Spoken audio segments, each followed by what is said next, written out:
Hello, everyone, and welcome again to another Teacher Joseph podcast. This week, in our weekly lesson, we've been talking about housing, and in particular, we've been talking about government housing. Now, there's an article which I want to read with you on the BBC website. It's from 2019, and it says how council housing changed lives in Scotland. So we're going to be reading through this. It gives a very interesting insight into government housing here. And as I've been telling you this week in my weekly lesson, government housing is something which appeared in the first half of the 20th century, and the government here still own a quarter of all rentable accommodation in the north of England and Scotland, very different in the south. So we're going to read through this. It says here, and this was from 2019, it says here 2019 marks 100 years since an act was passed, an act of law paved the way for government housing. And it says for some people, these government houses were characterized by concrete, tower blocks, and social problems, but for others, they were attractive avenues, neat gardens, and a clean, warm home with an inside toilet. And then it goes on to say, in 1919, the government felt that it should be building houses for heroes. They're basically saying that they should be building houses for those returning from the First World War. And then it goes on to say, but a century on, the problem of poor housing has never been eliminated, and that this idea of council or government housing has not always been successful. And yes, that's very, very true. It seems that it depends very much where you are as to how successful the council area actually is. I do know that around Scotland in particular, there's good areas and bad areas. A century ago, it says here, many people did not own their own home and were likely to be living in either government or privately rented properties.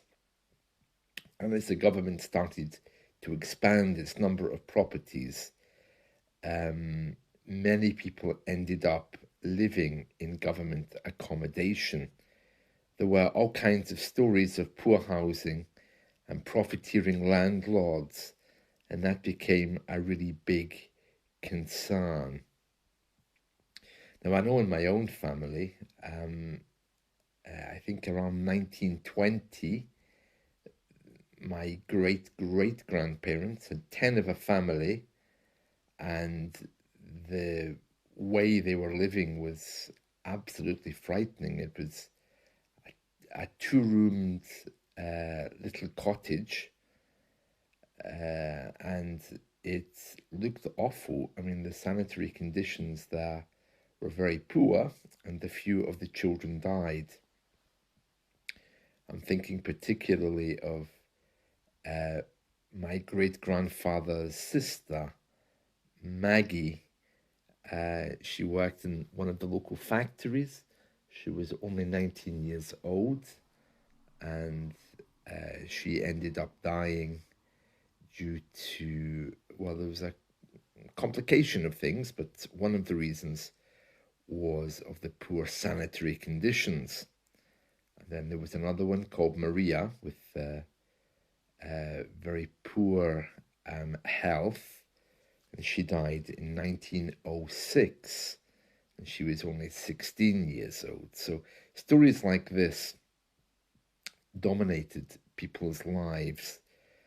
And it says here, between the wars, attractive new houses were built in the West End of Glasgow, but many people were still unable to access those and were still living in very poor conditions. The war interrupted building new developments. This is the Second World War,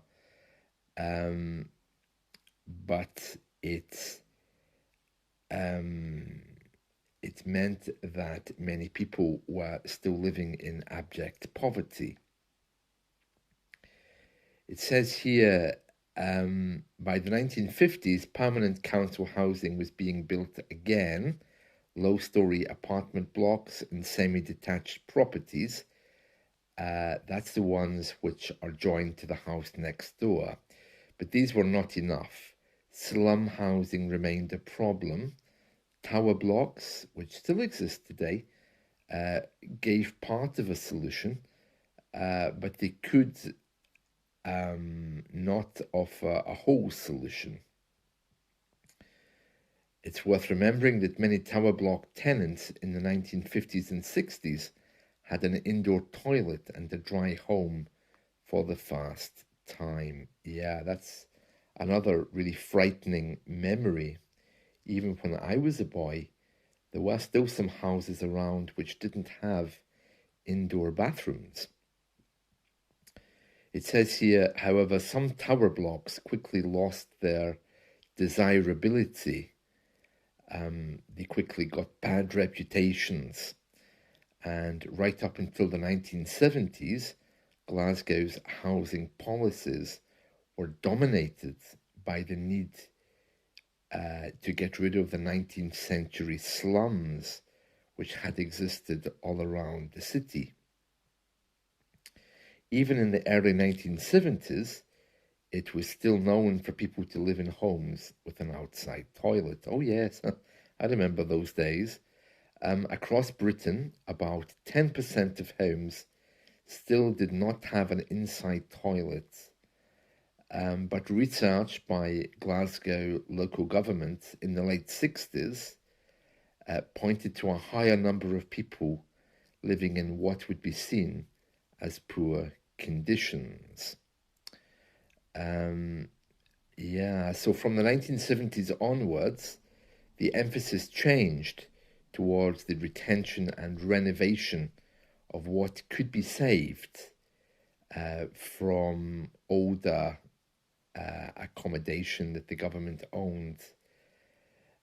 It was not unusual in the 1980s to find people with well-paid or white-collar jobs who were more than happy to live in council housing. Yeah, absolutely. I mean, many professional people, teachers, doctors, office workers, they would be living in council housing because there wasn't anywhere else to live. And it just depended the street that you were on. And I do remember some real horror stories of, old ladies maybe who hadn't married, who were living in a council estate.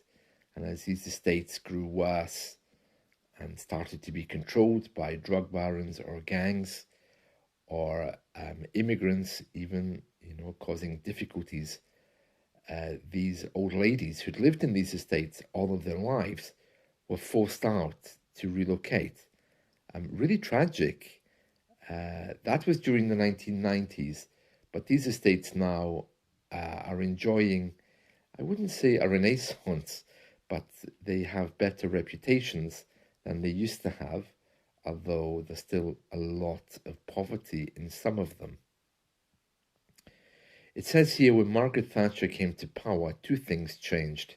She gave tenants the guaranteed right to buy their council houses, and that did indeed change the landscape because it meant that people finally could buy property at very cheap prices and it changed the face of these very poor looking places.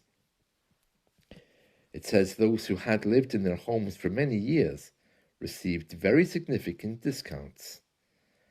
And that's when buying a home for many became an affordable and realistic option. Over time, the number of council houses fell significantly.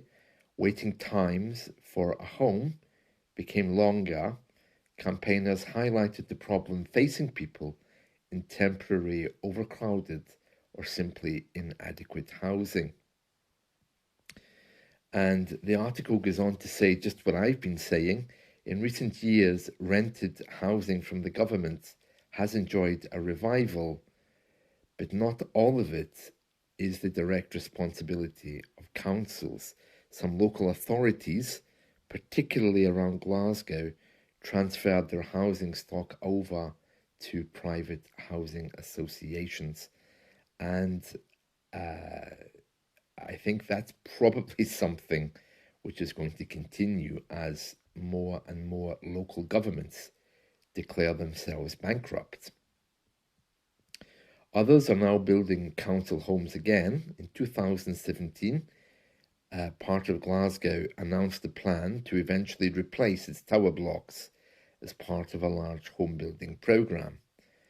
Tenants no longer have the right to buy their homes, so that's another feature. And also they changed the law so that if you were living in a council house and your parents died, you no longer had the automatic right to continue living in one. Because what was happening was whole families were living in the same house for generations. And that became very difficult because, of course, those houses weren't being surrendered for new families to come in. And that also meant if there were troublesome families in the area, they were never moving on. So very sad. So it says here, will the next few years see a revival of council housing, or will it simply mean more good homes are available? The importance of good social housing over the last century and the way it changed lives cannot be underestimated, but the problem of poor housing has never been eliminated. Yeah, I think part of the problem is because when the government is your landlord,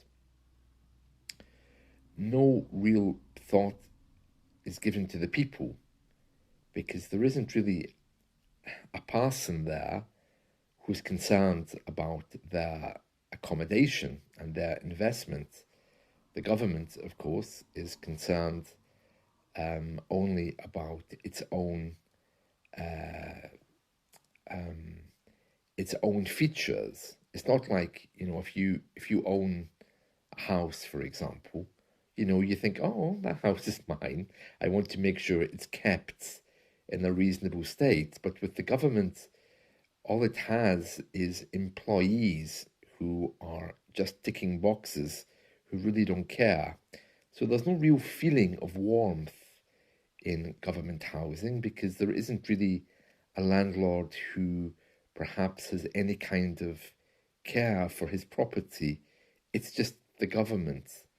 And whilst they have to look after the property, there's no real sense of empathy between you and your landlord because they ultimately don't care. I mean, I think that's the major difference.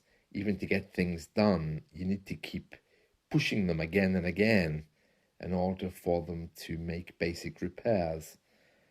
So I think that's one problem that government tenants face compared to the private sector. And there we are. That's a little introduction to government housing in the UK. So I hope you've enjoyed this report. Let's talk soon. See you. Bye.